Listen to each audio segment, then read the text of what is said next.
tells President Buhari Nigerian elections reassuring to Africa, as Bishop tells aggrieved politicians to go to court and stop inciting people to violence.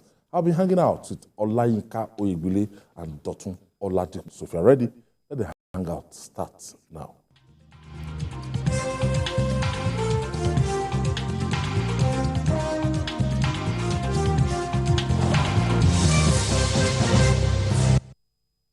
Thank you for staying with us. Let's begin with the issue of brain drain in the medical sector in Nigeria. The Association of Nigerian Private Medical Practitioners have kicked against the compulsory 5-year service by doctors proposed by the House of Representatives. The national president of the association, Kayode Adeshola, said the proposed bill will have adverse effects on the health sector as it was premised on wrong notion. Doesn't any government will naturally and ordinarily be worried about the level of migration for medical experts and our medical doctors, our nurses, and and paramedical staffs, across the country. You know why I was saying so? One thing, Nigeria is one of the countries just that you can get your medical certificates as in one of the cheapest countries in the world. Just do a kind of aggregates. How much charge United States of America, much charge in London, South Africa, and some other, So it is heavily subsidized. So the number of personnel that will turn up every year, but when they are now qualified on the job, the terms and conditions of their services, they don't always like it. So there's a tendency to migrate, to seek greener pasture. I think that's what... We've had bills like this in the past. And this is not surprising that it's coming based on the premise you have analyzed now. But the point is this. As a student, whether you claim you are subsidizing my education or not, I've not entered into a contract with the government. I've not. I can only enter into a contract with an employer. That's just the basic truth. And if you recollect, we've said it on this program before. If you need at some point, because if that is one of the bases for this bill, that the cost of training medical students appears to be cheap. Then, in order to be able to fund education, you can do some increments here and there and make it sustainable even for the government. But trying to tie a student who wants to enter into university to signing an agreement with you is only going to succeed in doing one thing: chasing our students into other African countries that are nearby. You may argue that maybe we have some of the best facilities and all the rest, but that will pale into insignificance when you want to put people in slavery. Why are we having the exodus? Because the conditions of service here is poor. Even when you look at some of these doctors, when they go abroad, they don't even go to practice. They go to do other things. Many jobs. Is it not the same thing that is happening in the banking sector? That is specifically now the IT, where you have a load of our guys who are out of the country. We've said it on this program. Some of these guys who work in those banks, they are abroad, and the banks are begging them to continue working for them. Otherwise, the infrastructure would have collapsed completely. The system would have collapsed completely. So why do we want to bring a law that will have no sustainable basis in the long run? Because you ask, what if I decide as a medical student, as a medical doctor, I just want to leave the country after training me, even with your bond, and I don't want to go and practice elsewhere? And who says to you that your bond will be binding on other countries? if I decide to leave. So we should address the issues as they are. Are you going to tell a doctor in the UK to sign, a medical student in the UK to sign a bond? Yeah, it's already a good environment for him to practice. Yeah. This is not strange. I still want to differ with Dotun. In the United States of America, it is very expensive to study medicine. So they give them what they call student loan. So after qualifying as a medical doctor, years you are still paying back the US government. I want you to verify this. At least you understand the way the system runs. Yes, but that system does not only favor, or is not, the student loan is not only for medical students, it's for all students. In our own case, I think that law is wrong-headed. Why am I saying this? In the first place, we are all here in Nigeria. In the 60s, 70s, the late Olukoyi Ransom Kuti, God bless his soul, was he trained in Nigeria? No. The former Minister of Health, he was not trained in Nigeria. He was trained in the UK. He got married. I think he married a British woman, and he came back home. Those things used to happen in the past. Nigerians go abroad, study, and come back home. But in Nigeria of today, because of military incursion, and even since we got back to democracy in 1999, what have the legislators done to make sure that the system works? If the system works, people will go abroad and come back. But now, people go abroad who as university teachers who have been sent on that head fund, that tertiary education fund and all those things, to go and do PhD or whatever, who got there, finished their program, and looked at their options and said, no, I'm not coming back. I'm not coming back. They are ready to pay back, even with interest, the money that TED fund has spent on them. These are issues that the legislators should look at. Atmosphere. How do we make sure that we make our country livable? You travel to the US. You go to, my first trip abroad, we went to a restaurant. And we saw these young boys and girls, they were working. They said they are undergraduate. Why are you doing this? They said, no, I'm working to save money to travel to Africa. Because the atmosphere for them is good. They will save more, they will work as an attendant in a hotel or in a restaurant, save money to travel to come and see Africa. In our own case, if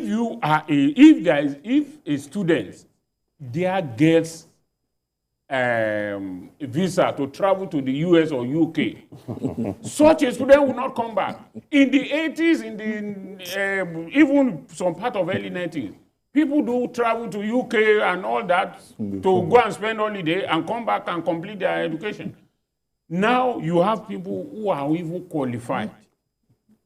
So he is a medical doctor here. He prefers to go to the UK to go and be a shop attendant until, if possible, if he can sit and pass the exam or whatever. Yeah. So many like those that. are the issues we should look at. It is not a case of saying if you sign them on that 5-year bond. Yes, if they sign the bond, are you going to wait for them at the airport when they are going and you identify that, oh, this is a medical doctor. You cannot even travel for holiday. He can travel or what? No. So the issue we should look at is how do we make our system conducive for people to go abroad? People, look, when you look at it, and this is more or less like an American is perhaps one of the most uneducated person about other parts of the world. An American will come and ask you, where is Africa? Or where is Nigeria? Where is Nigeria? No. Somebody asked me from Massachusetts. Yes. Somebody asked me that, how is New York? And that person is that see the Statue of Liberty. So the issue is that when we make our country livable, and we make our system work, we are going to, there will be no need for, look, I've not left Nigeria because I felt that, look, no matter what suffering one is having here, you have some people who are saying sa to you here. You are an oga here. You go there, one small boy who doesn't even know the next city in America will be talking to you and you'll be saying, yes, sir, yes, sir. So those are the issues. If we make our home livable, there's no need to ask them to enter into a bond. Well, we spend a lot to train them. Is there anywhere in the world that you don't spend a lot to train anybody? Not even medical students alone. Medical students, because of their own special, they deal with human life. Yes, more money will have been spent on them. But do we have a policy that makes sure that these people have a better job? Today, you see medical doctors in Nigeria. There was a time my friend's daughter wanted to do a residency. There was hardly anybody I didn't approach for her. And she had a good result to do residency. You tell me, oh, it's free. And the father believed that as a journalist, a senior journalist for that matter, I know everybody. I should be able to fix his daughter. I couldn't. That girl is in the US as we are talking. Lost hope in this. Exactly. Yeah. She even told, the father told me that she's ready to do it in any rural area. The best well to do. He's a retired banker. And he said, look, this girl just wants to do a residency here. Is ready any village, as long as it's in the southwest, is ready and is going to fund her. He doesn't even want them to pay her anything. He will do it. But my brother, when the girl tried and tried and tried and tried, she didn't get, she's now in the United States. So it's all about making the atmosphere conducive. Yeah, it's important. This incoming government, from what some of the actors that will be in it promised, is the fact that there will be education loan. Yeah. So, can we start from there? That's one. Can we then look at how we can expand what we have in terms of medical schools, like you said, the residency thing? We have a lot of people who want to read medicine, who want to be doctors, who are, even at the JAMB level, they are qualified. You see that every year they keep raising the bar. Yeah. Can we expand the scope? I mean, what is available in terms of facilities, intake of students? Because these are the issues. When you get here, they say they can only take 30. The NUC has only approved 25. And you have about 60, 70 people who want to become doctors. Can we expand it? Can we make it? We have the professors who can take on these students. So it's important that we address those issues and not locking people down. If you're able to produce as many doctors as the country should have on a yearly basis, we're going to get out of it. If a few decide to leave and the atmosphere is conducive for others, why not? You've had it. In the last few weeks, the university, they've been saying that the moment they called off their strike, government has forgotten that there were promises that were made to them. Yeah. So is that the kind of atmosphere in which the House of Reps wants to legislate? No, it's just impossible. We need to look at those issues first, address them, make sure that the country is livable, not just for the doctors alone, for everybody. And then we can begin to say, okay, we have a system that is working. All right. The race to the leadership of the 10th National Assembly is on and getting hotter. Some members of the National Working Committee of the ruling All Progressive Congress, APC, have opposed Northern senators vying for the Senate presidency. They insisted that any Northerner vying for the leadership of the Senate has no respect for the party's constitution. The National Vice Chairman of APC Northwest and the Director of Publicity said, for fairness, Northern senators contesting the post should step down. we started this episode yesterday, and then looking at the pattern of things now, those who decide the leadership of the 10th Assembly, especially the ruling party, definitely that's the APC, they will have the responsibility of deciding who will become the Senate president, which the number three person in the hierarchy. That's the president, the vice president, and the Senate president. And some other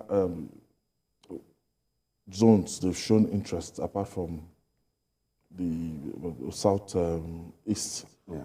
So, how will the All Progressive Congress manage the looming crisis? The last time I came to the program, I heaped praise on Saliu Molukman. That's the National Vice Chairman, Northwest. We need people like that in our polity. People who can say it as it is. There were two things he said. It was not just about the North, not producing the Senate president. He also said that no Muslim should contest for that position. What does that? Oh. No. We are getting somewhere.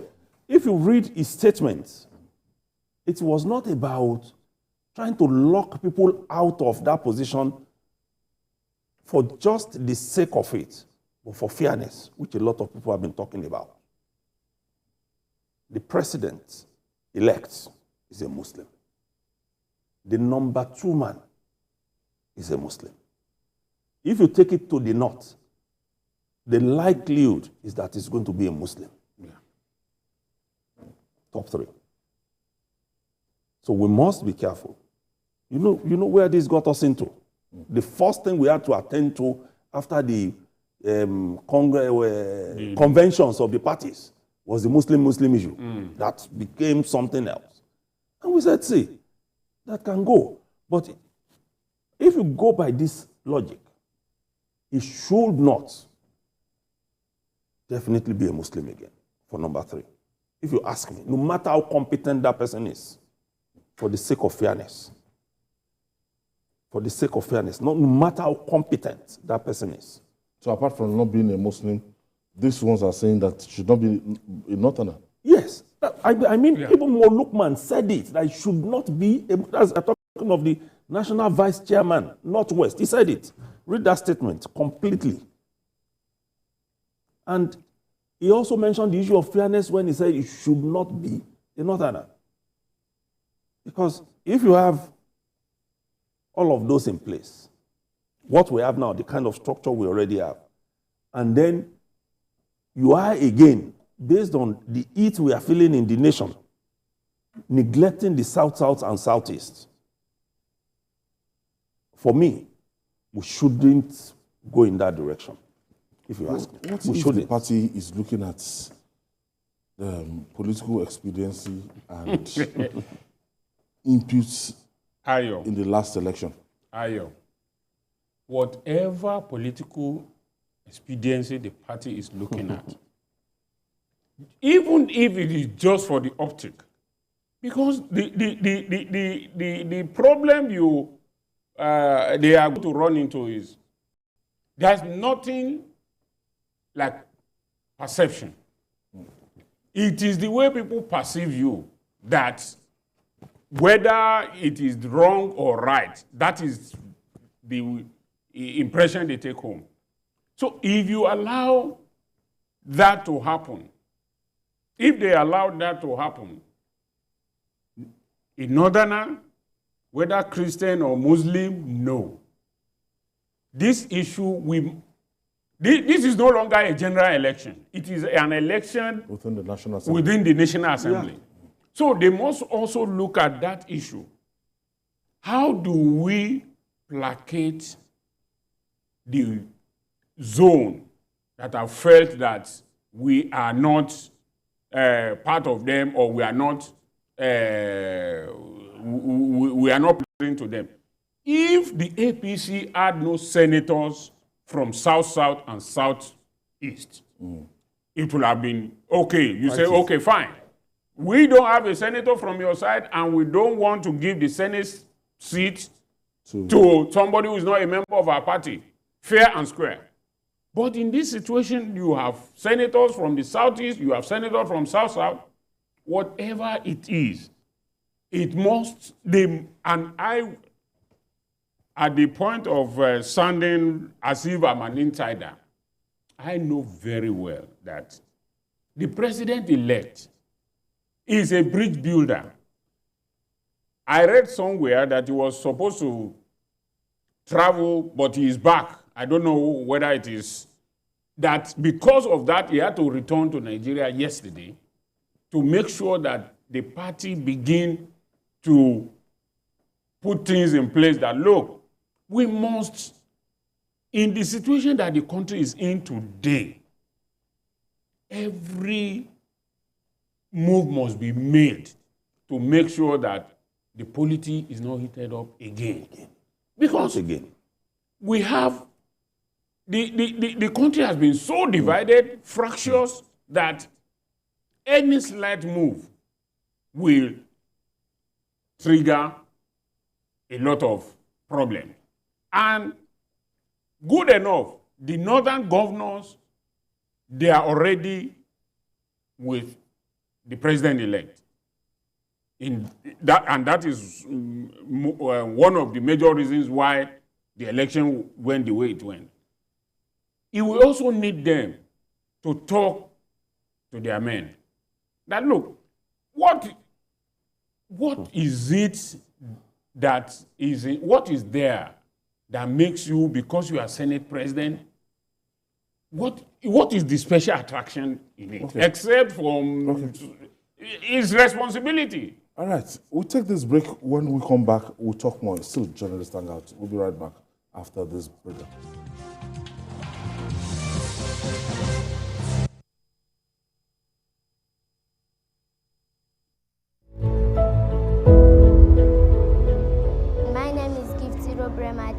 I am in Basic 2. I am from Oba Community Primary School 2. The people from Ubek, representative from the Abia State Government, headmistress and teachers from Oba Community Primary School 2. My fellow pupils, ladies and gentlemen, good day. We welcome you to this unique occasion. We thank our President Muhammadu Buhari for the school feeding program. Some of us do not eat while coming to school, but this school feeding has helped us. May God bless our presidents and govern in Jesus' name. Amen. Thank you,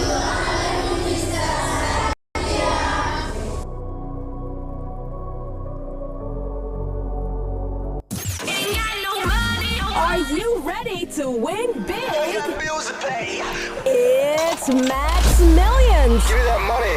Pay off bills. We're giving away 1 million naira to our lucky listeners who win a share of the 1 million naira. Tune in to 102.3 Max FM Lagos and 90.9 Max FM Abuja from 6 a.m. Listen up for the winning song, be the 10th caller, beat the clock, and you could win big with Max Millions. Your money. Stop.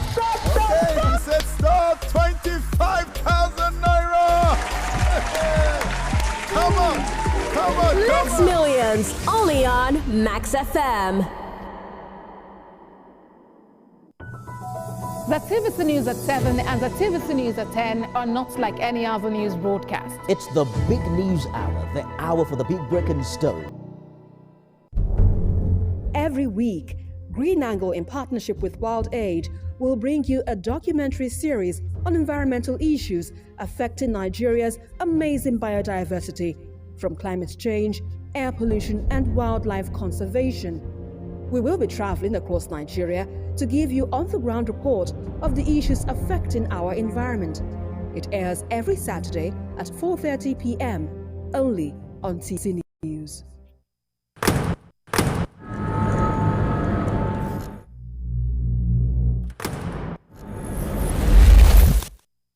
Voted as the best TV station of the year, TVC News breaks into the core of every event as they happen, following all nationwide big and impactful stories. We tell the news from every perspective, covering every human angle. I am Veronica, bringing you the news you would want to watch. In the month of April, 2nd is World Autism Awareness Day, while April 7th is World Health Day, and on the 14th is the 9th anniversary when government girls secondary school students in Chibok, Borno State, were abducted by Boko Haram terrorists. On the 22nd of April is World Earth Day, while on the 25th is World Malaria Day. 20th is World Day for Safety and Health at Work. Brace yourself and tune in to TVC News this April for in-depth reports, exclusive interviews, and analysis. Only on TVC News. Doubt and fear doesn't occur at the canvas, it shows in the canvas. It shows the conation of raw ether material slabbed, stroked, and molded at a pace provided by the doubt and fear. Every move way in the struggle of one to the other, merging the past to the present, brushstrokes of colors seen but not known. For when the wailing stops, the pieces settle down in abject beauty erected for a century of a century. Speaking, advocating, protesting as the arts are meant to be.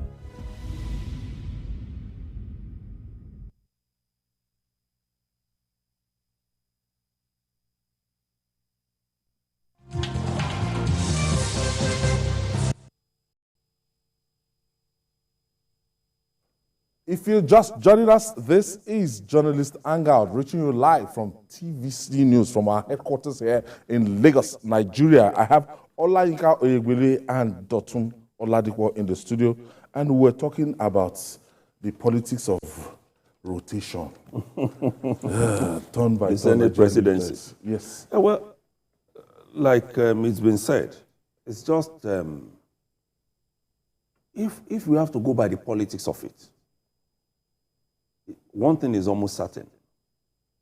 Same part of the country will be winning because of the power.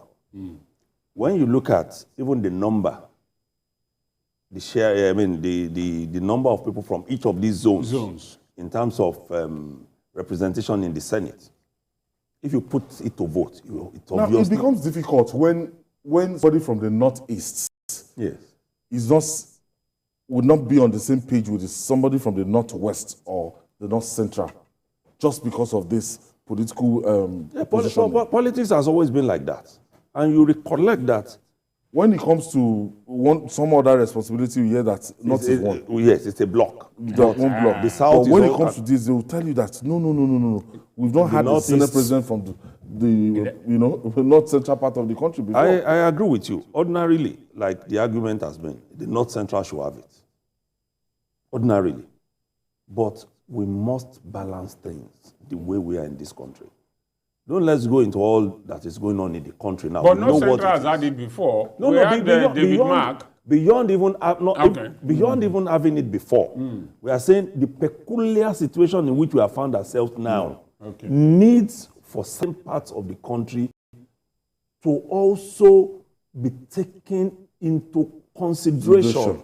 So that it doesn't become like what we had when the government, this present government began, and we had this issue of the dot, the 97%, the 5%, and then it became like, okay, so you are not a president for all.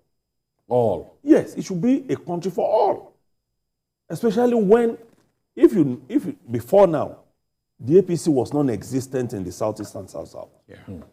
But in the last election, we had a major shift. Even before it, we had a major shift. Imo was one shift. Cross River moved into APC. Ebonyi moved into APC. And those guys gave some votes, no matter how you look at it. So if they are not going to get the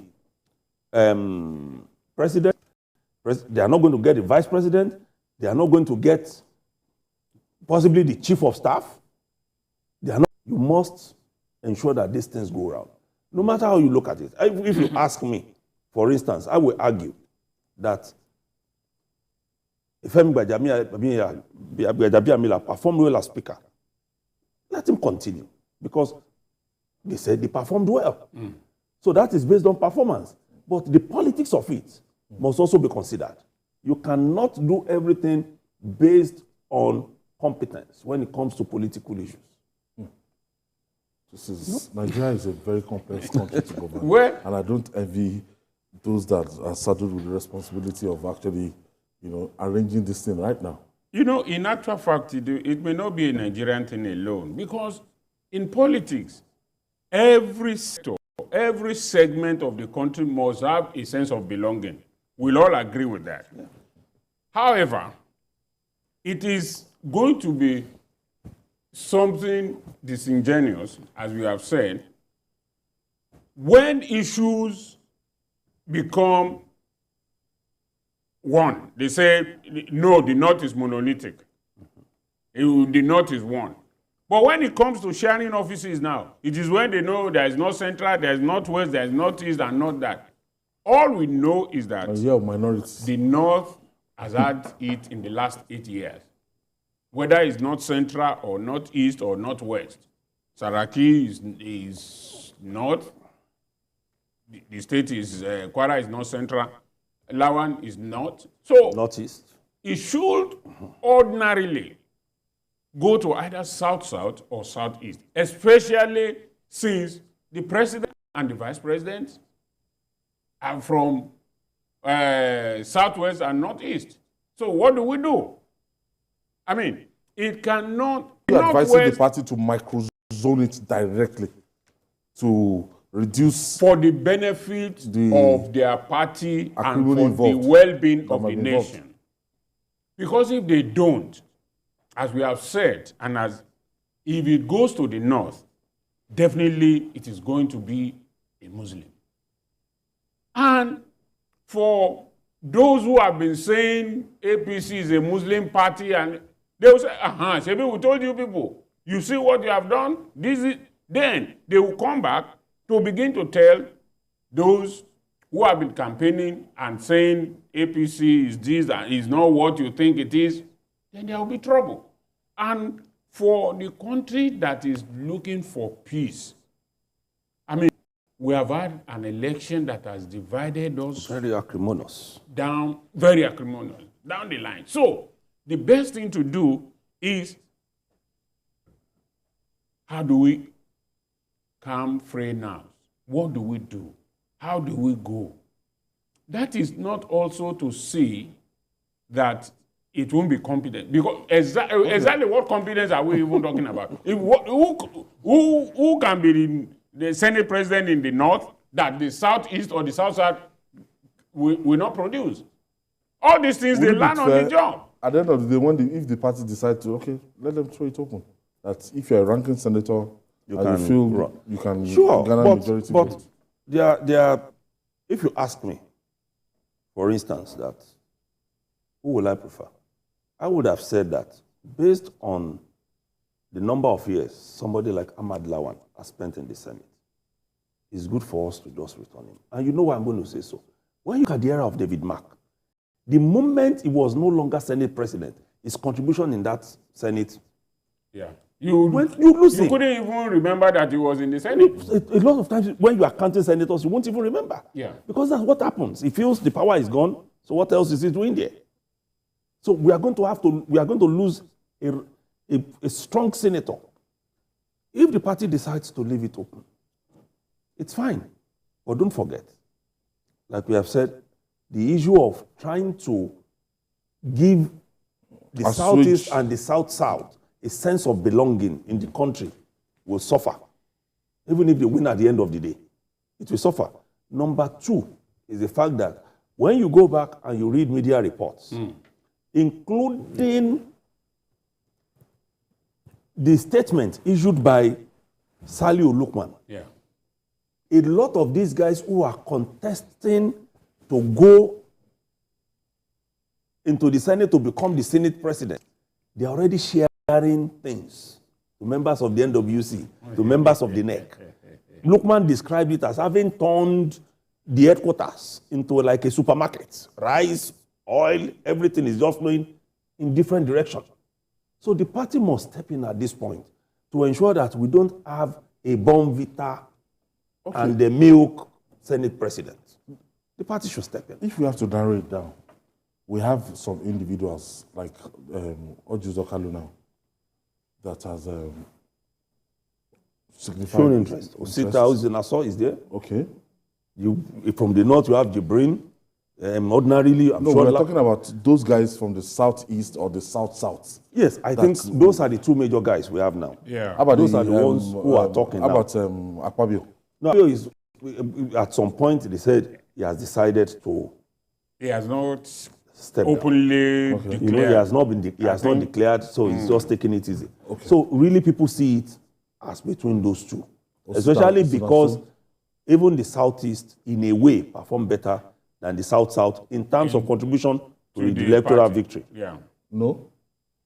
That is what. Bola Tinubu did not have 25% in most states of the south. That's what we're saying in terms of the number, share number, and you, like I said, you have Ebonyi.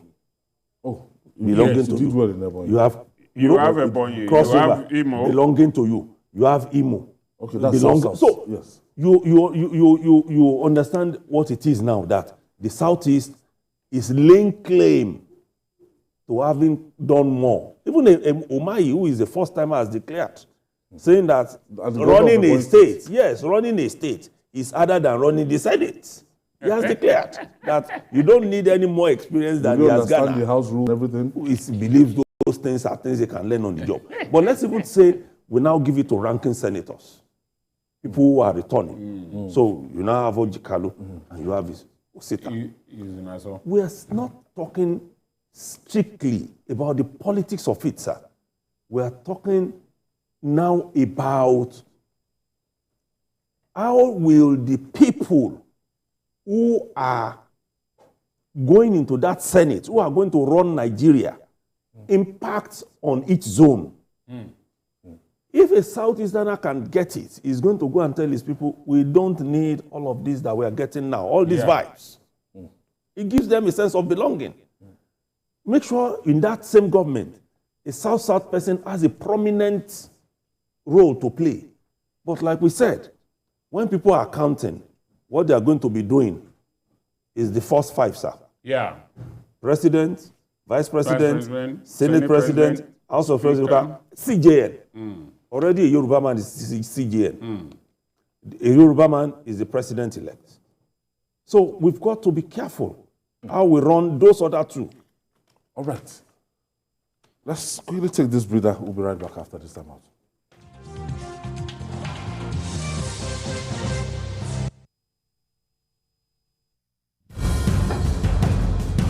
Information is power, information is security, information is knowledge. On Labor Lens, we believe that working people around the world have real questions of their own. They want to know how the world of work operates, what it means to the employer of labor, how policies affect workers in the workplace. On Labor Lens, I ensure we engage effectively the organized labor, organized private sector, and government to get at them information workers are in need of. I am Sharon Ijason, asking questions that make you get sense of the workplace.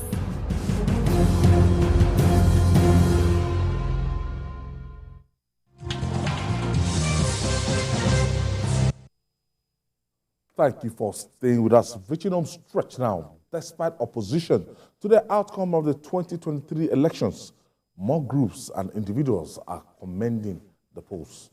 The outgoing Rwanda High Commissioner to Nigeria, Stanislas Kamazi, says the successful completion of the election by Nigeria is an affirmation of the fact that African nations can handle their destiny in a very peaceful manner.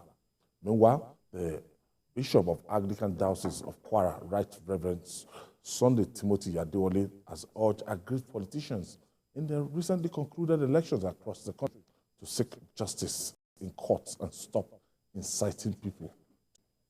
The Rwanda diplomat saying that, yes, that the completion of the elections is an affirmation of the fact that African nations can handle their destiny. Yes. You know, the truth of the matter is that there is no election in Nigeria or in Africa that has ever been held that every view we agree, it is okay. So, for this election, the election has been held, as I said some time ago when I was here. It has been held. If you have any reason to doubt the result, as the bishop has advised, go to the court. Let the court present all your documents, all your reasons and evidence to the court, and let the court decide. Nigeria has held this election. The Ugandan and the Rwanda High Commissioner said it is a good one. That every other person has given their own reason why they think it is good, why they think. Even the United States issued a statement. Some Nigerians, one of them, Chimamanda, have taken up, written to the President of the United States, stating their own views. There's nothing wrong with that. Everyone has a right to make your own comment whatever way you want. The election is like a masquerade. As Chino Achebe said, you cannot stay in one place and watch a masquerade dance. And the way you see the masquerade dance is a different way I'll see it dance. If I'm on that side, you are on this side. When I describe the dance of the masquerade, it will be different from what you have seen. So that's the way elections are. You know, I think it could be quite, sometimes it's always confusing when you see politicians coming out to say that this is one of the best elections we've had in recent times. And you see some other politicians saying that this is one of the worst elections that have been conducted by the electoral umpire, in recent times. So, depends, as I said, on the side of the coin. Yeah, where you are coming from. One thing is the rhetorics before the election. Sometimes I get apprehensive that there to be in Nigeria after this particular exercise. We have reached a situation in which, if you have been around for a while and you have been following what has been happening, we know that we can't get to that point of no return again. We can't. Because it's always like that. People are talking in different directions. People are making threats and all of the rest. But at the end of the day, we all know that we have only Nigeria as our country. And that is the most important part of it. In the last few days, one of the outstanding things I've seen on Twitter was this series of tweets by the former statistician, Bureau of Statistics. And he was responding to a tweet. He wrote that separately, but he brought it to Twitter by one of the outspoken, what do you call them now? Influencers. And he said, a lot of people have come out to say, opinion poll said this, opinion poll said this, opinion poll. So what happened? And he said there is something that people don't take into consideration when they are doing their survey, cum opinion poll. He said that is the factor of those who are aloof at the time that poll is being conducted. Yeah. He said, you say yes, you have 10 people in this poll. 2 will say yes. 1 will say no. 7 will say not decided yet. He said that 7 is what will determine where you swing at the end of the day. And so if you are taking that 2 as your own distance for the poll favoring you, when those 7 decide, you have not gone back to call them to say, what is it? Where have you decided to swing?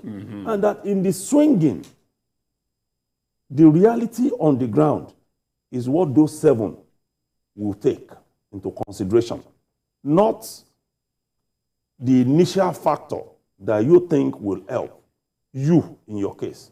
So you must keep going back to those 7 that says, I'm not sure yet, before you can conclude that you have a survey or a poll.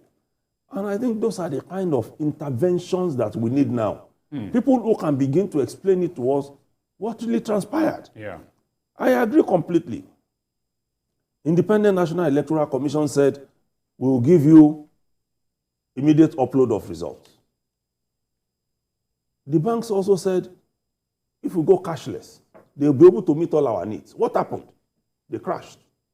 Because everybody was trying to go into one point at the same time. So if you have over 176,000 polling units, and the argument still continues till today that the thing was not uploaded. Then, like we have said, we need to go back. Go and check your beavers. Go and check your IREV. Are there discrepancies? You need to go and check. Okay, if there's, then you begin, that is where you begin to analyze you're going to court. Because that is the mob, it's not the mob on the streets that will determine who wins the election. It is the court. So you now you must do thorough work. Thorough work. It goes beyond the kind of writings that we see now. They promised us this. They did not deliver this, yet it has fallen flat. Nobody will hold on to that forever. But what are the realities on ground? These papers that were scanned to the IRA, are they different? Are the results? Those are the things that people should now be talking about. We should be sober at this moment and not encouraging this mob mentality that we are trying to go into. It won't help anybody.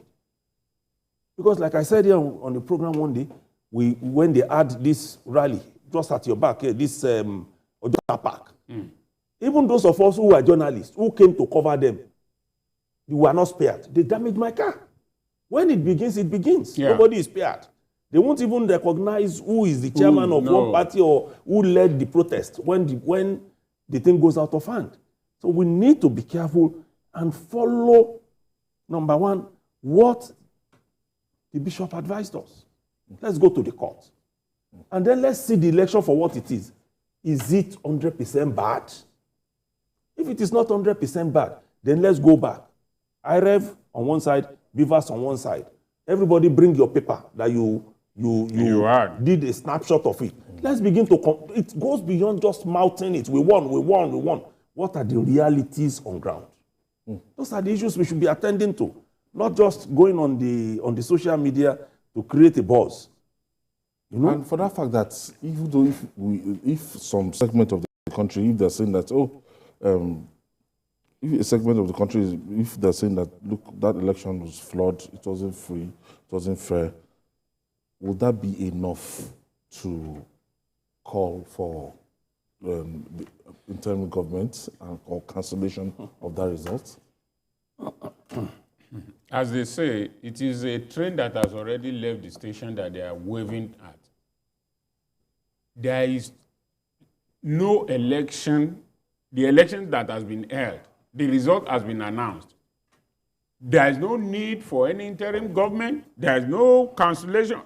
If you cancel it, let's take a look at, even if you go ahead and cancel now, are you going to hold that election between now and May 29? And will it satisfy those who may eventually lose again? So look, the thing has been held, and you weigh your options. Nothing can be done. The country might be thrown into crisis. How more do you want to vote again? Where are you going to get those resources to organize the election all over again? Will the people be willing to come out and vote again? So the issue now is all nerves should be calmed. Let us wait for what the courts will say. When the court pronounces, we all know there's nowhere else you can go. And let us even look at it. When the court pronounces now, what do? The court will make its judgment. It is like God has given you a verdict. God has spoken. You are now on Fakpajano, as the Yoruba will say. What do you want to do? Let us all become. 4 years is just around the corner. If there is life, there is hope. So let us begin. Let those who lost begin to think of, okay, in the eventuality now that we even lose again at the court, let us begin to prepare. And those who won, let them also begin to think of how do we bring together all these people that are falling apart, all the people that have lost their faith in the country and all that. Let us work together and bring the country back on its day. Because we, at the end of the day, whether you japa or you japa, Nigeria is our country. It's our country. ING doesn't exist in our... No. It's a military creation. Any major person clamoring for it. No, I've not seen one person who is a top politician who has said, I support ING. Till date, it's just on the social media that we are running it. And we are mounting it. Even those people will not benefit from the ING when it comes, when it happens.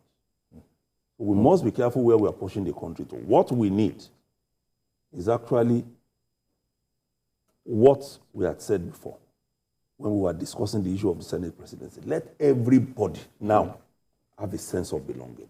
All right, bringing the country together. Yeah. Dr. Oladipo, thank you for your contribution. Thank you so much. Olayinka Oyebule, PhD, thank you for your contribution. And that's our offering today. Join us tomorrow for another episode of the program. You can watch the repeat broadcast tonight at 11 p.m. Don't forget to join this Sunday for Journalist Hangout on Sunday from 1:30 to 3:30 p.m. We're on YouTube, youtube.com/TVC News Nigeria. I'm Ayode.